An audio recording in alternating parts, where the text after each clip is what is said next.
welcome back to Mid-Aburn Farm, a channel about gardening and homesteading in the suburbs.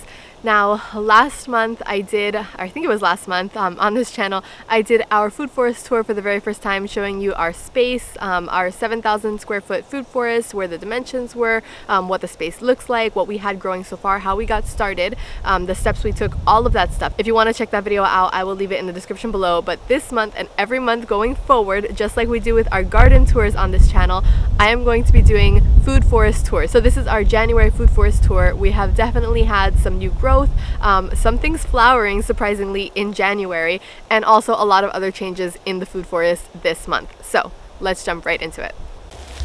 Alright, so I am going to start at the back of our food forest here. This is the part that is closest to the road, and then this is over here our driveway, just kind of like a dirt path that we drive into. So this is our mango tree, and it actually has a ton of new growth, and this is actually starting to get hardened off here. So what I've noticed is it gets like really waxy light green leaves, and then it starts getting these harder leaves here. So this has actually grown probably over a foot since we got it. We planted it out, I want to say September, October 2020, and it just completely took off once we got it in the ground. This is probably total, the top of this plant is around, I want to say 4 feet or so. It's almost as tall as me, maybe like a foot shorter or so, and I am not that tall. So this plant, definitely, I am so excited because we love mango. And then this little guy here is actually a beautyberry plant, and if you're not familiar with beautyberry, it is native to Florida. So it had originally a whole bunch of flowers on it. When we planted out the mango here, there wasn't anything in this space, and it just kind of popped up. So I'm gonna leave it because I want to be able to harvest some of the native plants as well, and it does create like these little purple berries that you can use, and they are edible. So we'll be leaving that. Since we did some clearing, we have a whole bunch more grass that's coming out. Now this is actually originally where our chicken coop was, right here or so, and we moved it to the back of the property a little bit after we actually got the chickens. And so all of this stuff, since we've cleared, all of this grass has come up, and I will actually be planting out another tree in this space. I wasn't going to originally because it was really shaded, but since we have gotten rid of some of these other trees that were here, you can see some of the stumps in here. A lot of the sun has been coming through. So this is the perfect place for another tree, maybe a plum or something like that. Back here, which is actually a new addition to the food forest this month, are bananas. So I have absolutely no idea what kind of bananas they are. I wish I could tell you, but we actually did not buy them. We got them as gifts. So we had, I think it was like 14 of these fruit trees, these banana plants. And they weren't originally doing too well. You can see some new growth a little bit on them, but it has been ridiculously dry here. There has not been a lot of rain. This one over here seems to be doing much better. It didn't really die, and it's actually quite green. I think this is some new growth actually a little bit after we planted it. This one back here, not so much. It's kind of hit or miss with these. I know that they need a lot of compost, they need a lot of rain. I'm hoping that when the rainy season comes, they won't look like this. We'll have a lot more new growth, but we'll see. They were free, so I can't really complain too much. And then we have another banana ring over there somewhere. So I'm standing in the middle of the banana ring. If you notice, it's kind of like a triangle. We have 1, 2, and then another one right here. So they need to be planted out like kind of close together, and they need a lot of compost and a lot of water. We also have our guanamana tree, which if you saw the food forest tour last month, it actually looked a lot fuller. That is because this is a deciduous tree, which means that it does lose all its leaves when it gets colder out, and it has had some frost damage. It did lose quite a few leaves, which is fine because it will jump back up, and it is still pretty tall. So that I'm not super concerned with. I mean, this is already getting to be somewhat of a mature tree, and hopefully we'll have some fruit from this in the next year. Coming back over here, I'm kind of going diagonally across the property now, is my second banana circle with another banana plant that's not doing too hot. I have been watering these consistently. You can see my compost and my watering can here. This one does have a little bit of green on it. I'm not exactly sure what I'm going to do if they don't survive. Probably just transplant out a second set of bananas.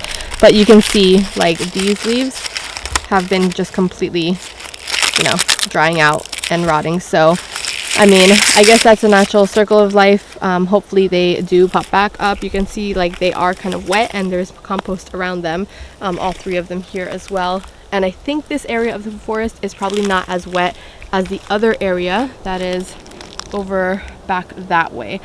So that, you know, I think that probably has a lot to do with it. So that actually brings me to a pretty good point. Now, if you are planting out fruit trees that are free, it's probably not a big deal. But if you're paying for these fruit trees, which we had paid for several of these fruit trees, not the bananas specifically, but like the peach, the mulberry, guava, things like that. If you have paid for them, you want to make sure that you are testing out where's the best area on your property for these fruit trees, because things like this, I mean, they were free, we just kind of propped them up wherever, and hopefully they will still grow. I can't imagine that they'll completely die out.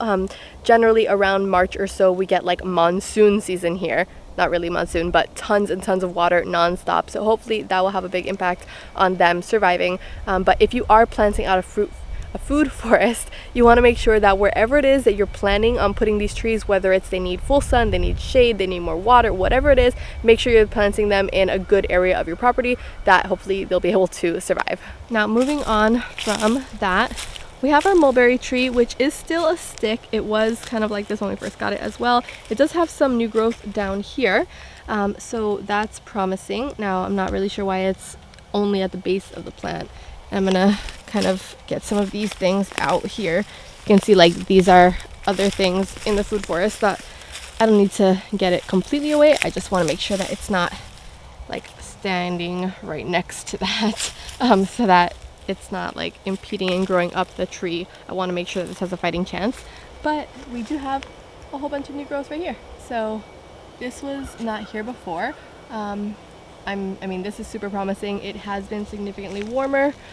We have some new growth on this one as well. Other than that, this tree is pretty much just a little stick.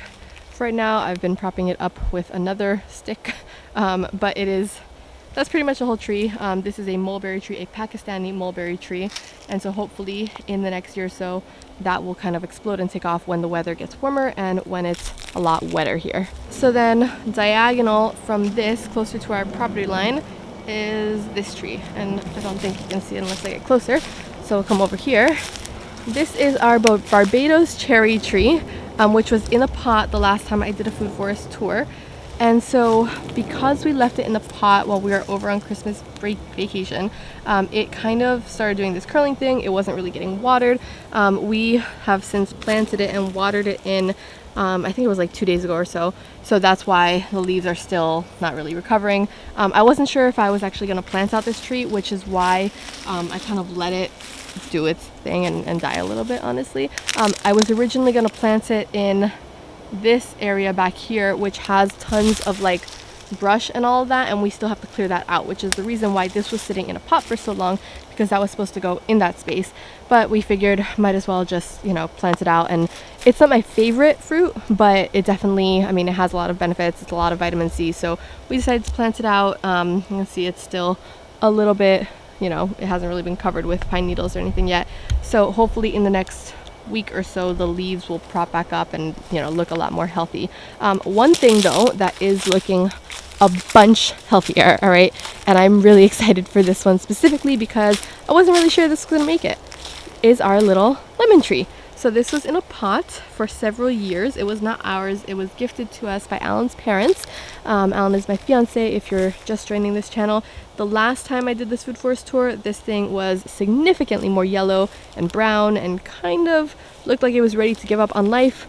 But you can see all of these leaves are so bright green now. I mean, that is a crazy transformation. We have not added any fertilizer or anything. All we did was stick it in the ground, and it has been a month or so that's been in the ground, and it actually looks alive now. Like, hopefully this will actually sprout up to be a huge lemon tree. This is a ponderosa lemon tree, which means that we'll probably end up getting another lemon tree, like a Eureka lemon tree or something as well, or a Meyer lemon tree. This is really good for like lemonade. It's really big fruit and produces a lot of lemonade, but other than that, like for cooking, I want another lemon tree. So I mean, it just goes to show like the power of planting things in ground. None of this was green before. All right, so right here is the lemon tree. And then these 3 giant trees there mark the end of the food forest. This will eventually be like the path we come in through, and there'll be berry bushes and all this other stuff like kind of lining the path. But over here in the corner of the food forest is our fig tree. So this fig tree I've had for a couple months already now in the ground. I do have to do some weeding and just kind of get rid of like whatever that little plant is down here. I want to make sure to give it a fighting chance. But this fig tree, I think it's a Celeste fig. You can see it has had some cold damage or whatever other kind of damage it has, but I mean it is bright green now and it's doing pretty well. You can see some of these, I don't want to call them weeds, I just don't know really what they are. Like the natural vegetation is kind of climbing up these cages, and so I'll come in here and I think, yeah, this is like, this plant has like some little thorns kind of thing on them, so I'll get some gloves and rip that out, just because for right now I don't want anything growing at the base of this plant that will prohibit this tree from growing. The palmettos, the same thing, have since come back, but other than that, I mean, this tree is doing pretty well. It's not really growing as fast as some of the other trees, but you know, we'll see how it does. And then over here, walking back north, is our orange tree. Now this has not had new growth in maybe the last 2 months or so. Originally this was all new growth and bright green. It doesn't seem to have any issues though. So last year it actually fruited when it warmed up a little bit, or sorry, not fruited, it flowered. You can see I have it in like a different kind of cage. I have like, instead of the metal, I have just the plastic. And all of these, by the way, if you're not familiar, we have a lot of deer here, so we just want to make sure that the deer are not eating our trees before they have a chance to turn into nice mature trees. That's the reason why everything is in cages, or kind of like netting. This is bright green. It doesn't seem to have any real issues, but no like brand new growth. Oh, except actually for this one little thing here, which is the first time I'm seeing that. So I stand corrected. It has a little bit of new growth since the weather has warmed up, and hopefully this will be one that grows fast, because it is, I think it's probably already a year or two old. And then across from that we have our guava tree. So guava in English, guayaba in Spanish. This has actually grown quite a bit since we put it in the ground.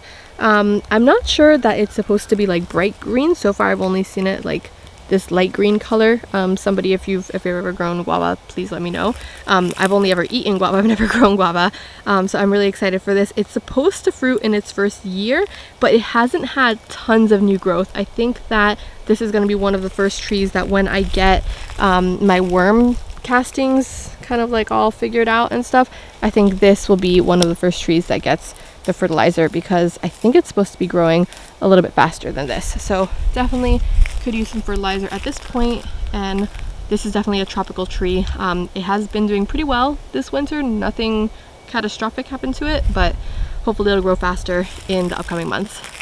And then over here, oh my god, you guys, this tree I was so excited for. I posted on Instagram, actually. We got back from vacation, our Christmas break, and it's flowering. Oh my god, it did actually lose a whole bunch of leaves. This is a deciduous tree. It will drop its leaves, but because it has been so warm here, it has a little bit of new green growth and a whole bunch of little flowers. I mean, I don't think it's actually going to fruit, because like I said, it's just like this one little twig. This is a UF Best peach tree, so definitely low chill hours on this one. I mean, I've never seen any peach flowers before, so I was just really happy to see flowers. It does still have these little tiny leaves, but this is definitely promising that the roots took and it is doing what it's supposed to be doing, and hopefully at some point in time we'll have some peaches. Okay, and then the last tree that I actually have over here is our persimmon tree. Now this persimmon tree had leaves on it during the last food forest tour. It is now a little twig. It doesn't really have anything on it, no leaves or anything. However, I have done like the little scratch test at certain points in time, so like I just scratch it to see, and it does have like green underneath it, so it is still alive. I'm not sure when it's gonna come back. I know that it's supposed to drop its leaves when it gets cold out, so I'm not super concerned. This is a Fuyu persimmon, if anyone's wondering. That is the spelling of it. And I really like Fuyu persimmons. This is a non-astringent persimmon type, which means that when the fruit gets orange, it's ready to be picked off the tree, because the other astringent types, that does not happen and they're not very pleasant to eat. So if you are looking for persimmon, I would recommend you get a non-astringent variety like the Fuyu persimmon. Behind us here, if you're wondering what this thing is, this is where our meat chickens go. It's just kind of like propped up on its side right now, which is why it looks funny, because if it rains, then the tarp kind of like gets inundated with water, and so in order to prevent that from happening when there's no chickens in it, we just kind of like lay it on its side so this part is open. Like this part usually goes on the top, and the door to get in is here. We do actually have some chickens we have some eggs in the incubator. Hopefully we'll have some chickens in the incubator soon. We weren't going to do chickens this early, but there's a whole variety of reasons why we decided, which will actually be an upcoming video. Right now, this is where this lives. It's really not like in the way. We don't live on this property, so for right now this can stay here. And then over there in the distance is where we started for our mango tree. Alright, so at this point in time, January 2022, that is all of the trees we have growing on this property for right now that we have planted out. We are also planning on getting a Eureka lemon or a Meyer lemon. I'm not sure which one yet. Probably a Eureka lemon though. And then maybe some plums and some low chill hour apples. I am still doing some research on which other trees we're going to add in here, but if you watched any of my other previous videos, I have mentioned that I am propagating out rosemary, and some of the seeds that I have bought this season are actually going to be for the food forest instead of just for the garden. I will be sharing those in upcoming videos, which, by the way, if you want to see those, don't forget to like and subscribe. But also, those things I'm working on right now are for the food forest. They're going to be implemented in here in this space. I am propagating out rosemary, a whole bunch of other herbs. I'm also looking to get some tea plants in the near future. So once these trees are getting much bigger, I'm going to go ahead and like just plant out these shrubs underneath them. I'm also working on possibly some potato slips, like sweet potato, and some ginger. Now those ones I think I might be just getting them from the grocery store and trying to like make them grow. I'm not super concerned. I want to be able to do this food forest for as little money as possible, really, when it comes down to it, and have as much produce and as much vegetation in here as possible, you know, if that's edible, so we can actually put on the table. So I will be experimenting in the upcoming months with some of that stuff instead of just buying and spending money on these trees. I want to be able to put stuff in here that was free, or that we, you know, grew ourselves from seed, or whatever it is. That way it's a little bit less expensive. Alright, so that was the January food forest tour. Don't forget to like and subscribe if you like this video. We will be doing a food forest tour every single month from here on out to show our progress and our steps, what we're doing for the food forest to become an actual living ecosystem that we can just come in through and pick all of our stuff from. I will see you in the next one. Bye.